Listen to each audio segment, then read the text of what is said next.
President Muhammadu Buhari has confirmed his government is in talks with Niger Delta militants. Buhari says the dialogue is intended to find a lasting solution to the crisis in the region and to end attacks on oil infrastructure. But one of the groups, the Niger Delta Avengers, is denying all knowledge of the talks. The Avengers is the most active militant group in the region. It's been targeting the country's oil facilities for months now. The group is calling for a more equitable distribution of Nigeria's oil wealth to benefit local communities in the Delta.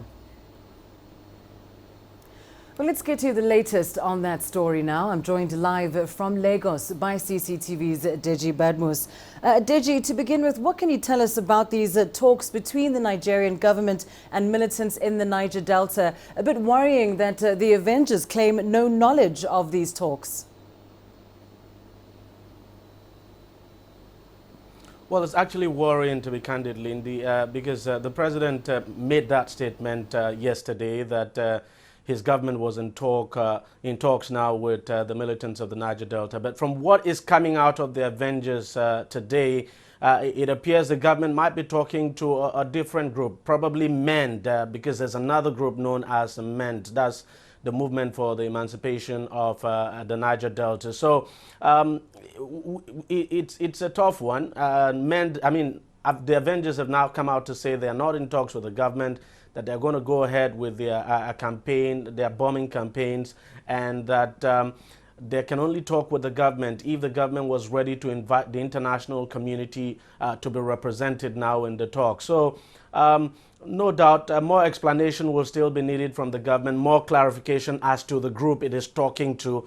And we also know that some people in that region have been saying, look, the government needs to lead these talks now and not just ask the oil companies and security agencies to lead the talks now with the militants. But we'll wait and see what happens. But it's quite worrying that the Niger Delta Avengers have not come out to say they are not part of the talks. Lindy? And I suppose what's of major concern to the government is that the Avengers have been behind much of the damage that's been caused in the Niger Delta region. As you mentioned, they intend on continuing with those attacks and various bombings, as you said.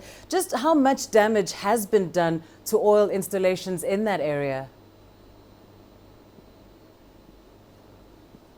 Look, Lindy, the damage is unquantifiable. As a matter of fact, that area, as we know it now in the Niger Delta region, we know had been seriously polluted, but it's getting worse now because each time the Niger Delta Avengers, blows up any pipelines, they make it clear that the pipelines should not be fixed. So you have oil flowing everywhere. Now, in terms of the economy of Nigeria, it's taking a severe toll on the economy.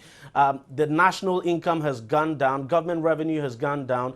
A substantial part of government revenue in this country, about 70%, comes from the sale of crude oil. Now, our production level has gone down. As a matter of fact, we understand that the latest bombing has resulted in the loss of about 700,000 barrels per day. We were supposed to be doing around 2.2 million barrels per day. That's the budgetary provision.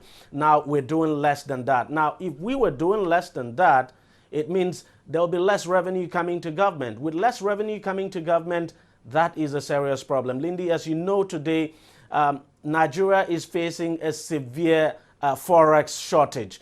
You know what is happening to the naira. The value of the naira has plummeted, and the basic reason for that is because the Central Bank of Nigeria hasn't got the forex to sell to people who need them. We're talking about dollars now. And the reason why the CBN hasn't got that is just because the country is not making enough money from oil, from the sale of oil. And of course, the production level has gone down. And as we speak today, Lindy, the power situation in this country is getting worse because these militants are not only bombing oil pipelines, they're also bombing gas pipelines. Now, this gas, you need them to power electricity turbines. So it's a huge damage. And that's why people are mounting pressure on the government to try and resolve this whole issue with the militants so that the bombings can stop and that this economy can be up and running again. Well, we'll have to leave it there, but thanks very much, Deji Badmus, live for us there in Lagos on those latest attacks by the Niger Delta. And the hope, of course, that meetings are underway to resolve the situation as soon as possible.